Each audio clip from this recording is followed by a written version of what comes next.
J'ai fait différentes réunions de travail avec le comité local d'organisation déjà précédemment en février. Puis en avril, on était venu avec une délégation importante visiter les différents sites, stades d'entraînement, hôtels, ainsi de suite. Donc là, on a voulu faire une visite, pas vraiment une visite d'inspection, mais plutôt des réunions de travail pour faire le suivi au niveau du planning opérationnel de la Coupe d'Afrique des Nations Orange et l'activation du plan de promotion, de tous les différents aspects pour s'assurer que cette Coupe d'Afrique des Nations Orange puisse être un grand succès.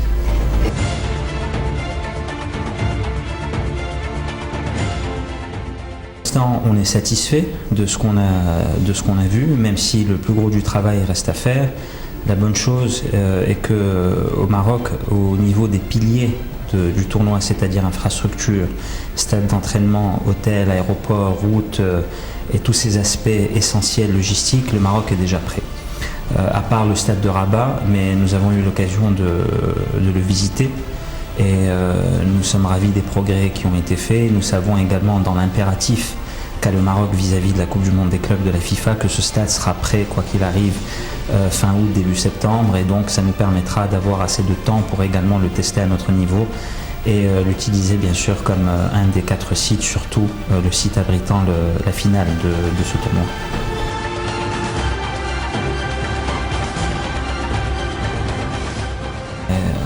On est convaincu de cet aspect-là et on met vraiment tous nos efforts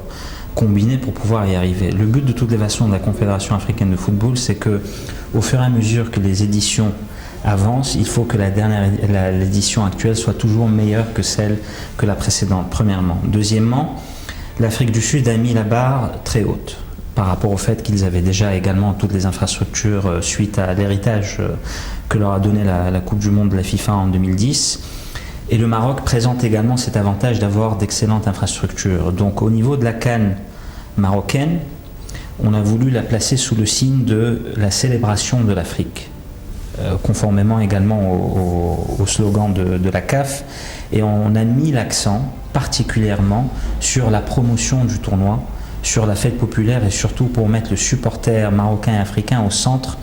de l'événement. Et donc nous souhaitons viser les différentes communautés, les différentes cibles de jeunes pour les pousser à venir assister aux différents matchs de cette Coupe d'Afrique des Nations Orange. Donc on est confiant par rapport à l'atteinte de l'objectif qui est d'organiser la plus belle CAN de tous les temps, mais en même temps ce succès-là ne se fait pas par hasard. Il faut un volume de travail, de coordination, de planification des différents acteurs qui soit très conséquent,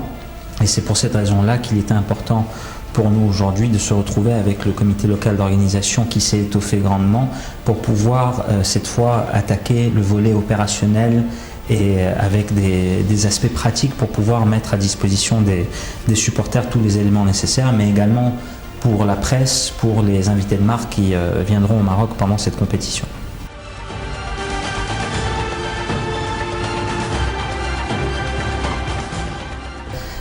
Nous savons tous que le supporter marocain est fou de foot, qu'il suit le football africain, marocain, international, européen, ainsi de suite. Mais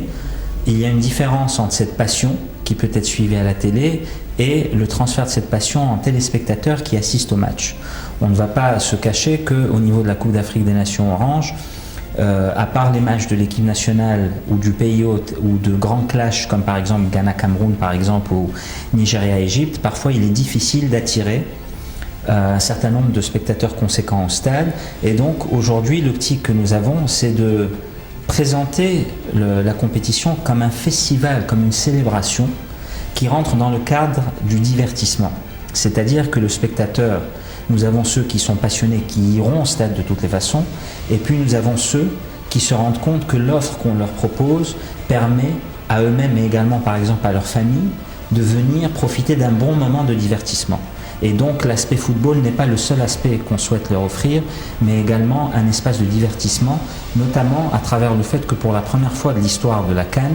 nous allons mettre en place un certain nombre d'initiatives nouvelles, dont les fan zones, durant lesquelles les différentes personnes concernées pourront se divertir avec différentes activités, avec différents stands, mais également regarder un certain nombre de matchs